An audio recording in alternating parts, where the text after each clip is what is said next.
নমস্কার বন্ধুরা, রুম্পার হেসেলে তোমাদের সকলকে জানাই স্বাগত। আমি আজ আবার একটি নতুন রেসিপি নিয়ে চলে এসেছি। আমার আজকের রেসিপি হচ্ছে পটলের কোরমা। পটলের তো অনেক রকম অনেক কিছুই আমরা তৈরি করে খাই, তবে এই যে পটলের কোরমা, এটা খেতে ভীষণই সুস্বাদু একটি রেসিপি। আর তোমরা এটা আমি যেভাবে বানাবো ঠিক সেইভাবে তোমাদের প্রথম থেকে শেষ পর্যন্ত দেখতে হবে, তাহলে বুঝতে পারবে আমি কিভাবে কি তৈরি করছি। এই যে দেখো, আমি বড় সাইজের পটল নিয়েছি। এই পটলগুলোকে আমি খোসা ছাড়াইনি, ওপরের যে লেয়ারটা এটা আমি চাকু দিয়ে চেঁচে নিয়েছি। আর এইভাবে দুমুখ কেটে নিয়েছি। একটা সাইড একটু অল্প করে কেটেছি আর একটা সাইজ বড় করে কেটেছি, কেননা এইখানটা দিয়েই আমি ভেতরে পটলের যে ভেতরে শ্বাসটা আছে সেই শ্বাসটাকে বার করে নেব। প্রথমে এই যে একটা চামচের গোড়া দিয়ে এইভাবে ঘুরিয়ে আমি ভেতর থেকে পটলের শ্বাসগুলোকে এইভাবে আমি বার করে নেব। আর এটা দেখো, আমি তোমাদের দেখানোর জন্য দুটো পটল আমি রেখে দিয়েছি। এটা আমি আগে থেকেই করে নিয়েছি। এই যে এইভাবে পটলের শ্বাসগুলোকে ভেতর থেকে সম্পূর্ণ বার করে নিতে হবে। এই যে দেখো, আমি আগে থেকে বার করে নিয়েছি। আর এই যে দিকটা বেশি কেটেছি তার মুখগুলো আমি রেখে দিয়েছি। এগুলো আমি পটলের মধ্যে পুর ভরে যখন সিল করব তখন আমার এগুলো কাজে লাগবে। এই জন্য দেখো, এই যে পটলের ভেতর থেকে শ্বাসগুলোকে বার করে নিয়েছি। এর ভেতরে যে বীজগুলো ছিল বীজগুলো আমি ফেলে দিয়েছি। তোমরা চাইলে মিক্সিতে পিষেও নিতে পারো। আর এখানে এই যে দেখো, চিংড়ি মাছ আছে, এখানে সর্ষে, নারকেল আর পোস্ত, কাঁচা লঙ্কা দিয়ে একটু নুন হলুদ দিয়ে পিষে নিয়েছি। আর এখানে আমি একটা ব্যাটার তৈরি করেছি ময়দা আর চালের গুঁড়ো দিয়ে। আর এখানে আছে জিরে আদা বাটা। তাহলে তোমাদের প্রথম থেকে শেষ পর্যন্ত দেখতে হবে আমার এই রেসিপিটা, তাহলেই তোমরা বুঝতে পারবে। তাহলে চলো গ্যাসের কাছে চলে যাই। তো বন্ধুরা, আমি গ্যাস ধরিয়ে কড়াই বসিয়ে দিয়েছি। কড়াইতে আমি সাদা তেল দিয়ে দিয়েছি। প্রথমে আমি কি করব, একটু এর মধ্যে একটু লবণ আর হলুদ দিয়ে দেব। তেলের মধ্যে একটু লবণ দিলাম আর একটু হলুদ দিয়ে দিলাম।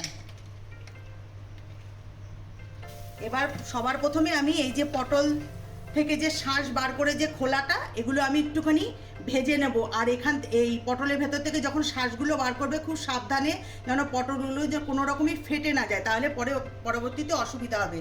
তাই পটলগুলো আমি প্রথমে ভেজে নেব। আর আমি দেখো পেছনে একটা করে ফুটো করে নিয়েছি। এটা না করলে কিন্তু সামনে দিয়ে পুরটা বেরিয়ে যাবে রান্না করার সময়। এই যে পটলগুলোকে ভেজে নেব হালকা করে, আমি খোলাগুলোকে ভালো করে ভেজে নেব। একবারে সমস্ত পটলগুলোই আমি দিয়ে দিচ্ছি,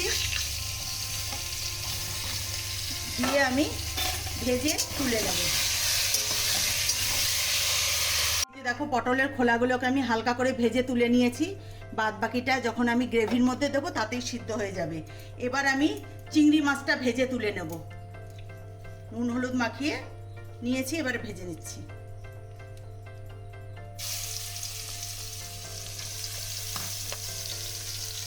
এই যে দেখো, চিংড়ি মাছ আমি ভেজে তুলে নিয়েছি।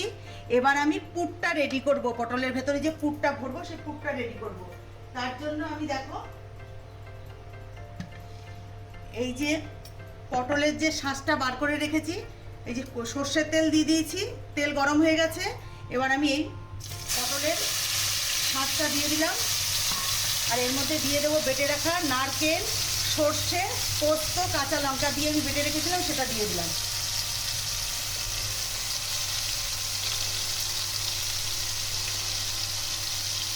এটা আমি এবার ভালো করে কষিয়ে নিয়ে পুরটা তৈরি করে নেব।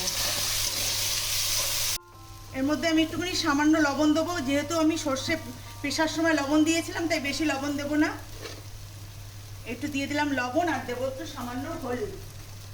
আর আমি এর মধ্যে একটু সামান্য চিনি দেব, তাহলে স্বাদটা ব্যালেন্সটা ঠিক থাকবে।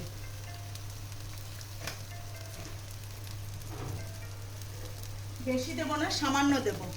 আর আমি এর মধ্যে কিন্তু ফ্রেশ নারকেল দিয়েছি, একটু চিনি দিয়ে দিলাম। এবার আমি ভালো করে পুরটাকে কষিয়ে নেব। দেখো, তৈরি হয়ে গেছে। গ্যাস আমি বন্ধ করে দিয়েছি। এবার পুরটা আমি উঠিয়ে নিয়ে ঠান্ডা করে পরবর্তী স্টেপে আবার আমি ফিরে আসছি। দেখো বন্ধুরা, পুরটা ঠান্ডা হয়ে গেছে। এবার আমি পটলের মধ্যে পুরগুলোকে ভরে নেব। আর দেখো, ঠিক এইভাবে পটলের মধ্যে পুরগুলোকে ভরবো। এই যে পটলটা নিয়েছি, এইভাবে আস্তে আস্তে পুরগুলোকে আঙুল দিয়ে ঠেসে ঠেসে ভরতে হবে। আর যেহেতু আমি এর মধ্যে চিংড়ি মাছ দেব, তাই আমি মাঝে একটা করে চিংড়ি মাছ ভরে দেবো। এটা কিন্তু করতে একটু ঝামেলা, কিন্তু খেতে অপূর্ব স্বাদ হয়। আর এটা যেদিন রান্না করবে সেই দিন আর অন্য কিচ্ছু লাগবে না করতে, এই এক রেসিপি দিয়েই পুরো ভাত খাওয়া হয়ে যাবে। এইভাবে পুরগুলোকে ভেতরে আস্তে আস্তে আঙুল দিয়ে ঠেসে ঠেসে সমস্ত পটলগুলোকে পুরে ভরে নেব। একটা আমি তোমাদেরকে দেখাচ্ছি।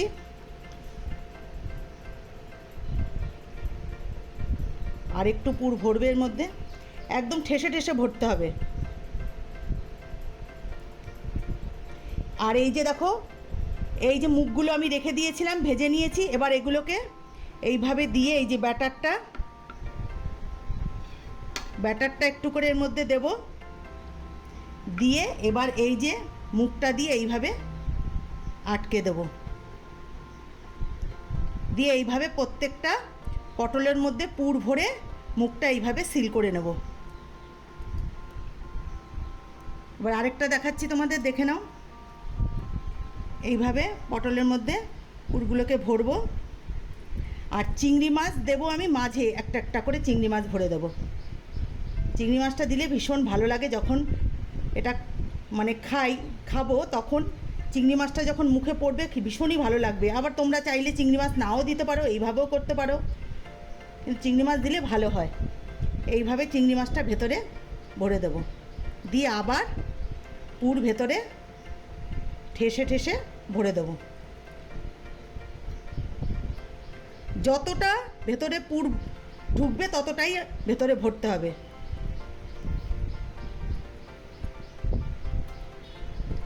এইবার এই যে ব্যাটার নেব, নিয়ে ভেতরে দেব একটু। আর ব্যাটারটা আমি ময়দা আর চালের গুঁড়ো দিয়ে তৈরি করেছি। এইভাবে সিল করে দেব। এবার প্রত্যেকটা পটলে পুর ভরে নিয়ে ফিরে আসছি। এই যে দেখো বন্ধুরা, প্রত্যেকটা পটলের মধ্যে আমি পুর ভরে নিয়ে মুখগুলোকে এইভাবে ব্যাটার দিয়ে সিল করে দিয়েছি। এবার আমি আবার চলে যাব গ্যাসের কাছে।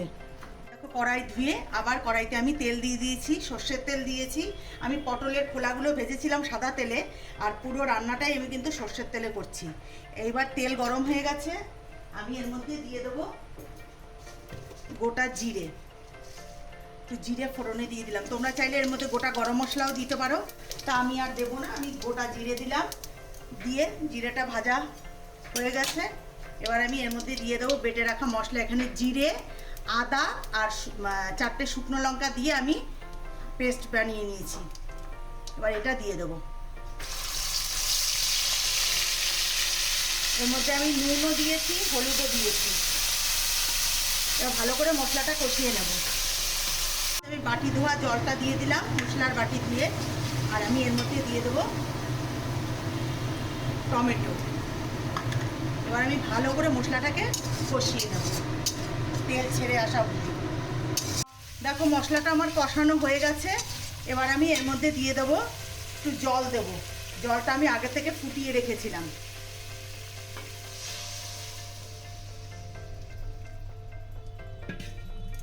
এবার আমি এর মধ্যে পুর ভরা পটলগুলো এর মধ্যে আমি দিয়ে দেবো।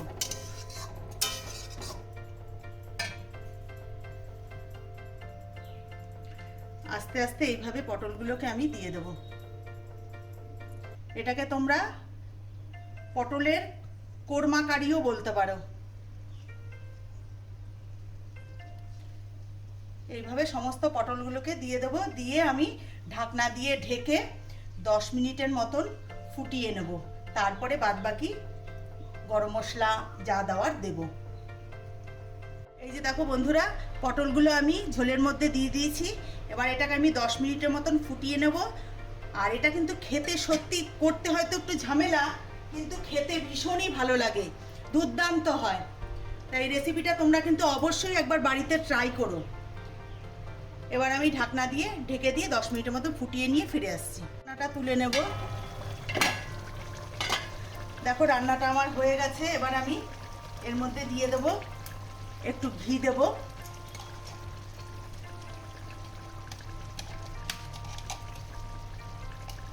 একটু ঘি দিয়ে দিলাম। দেবো একটু গুঁড়ো করে রাখা গোটা গরম মশলা।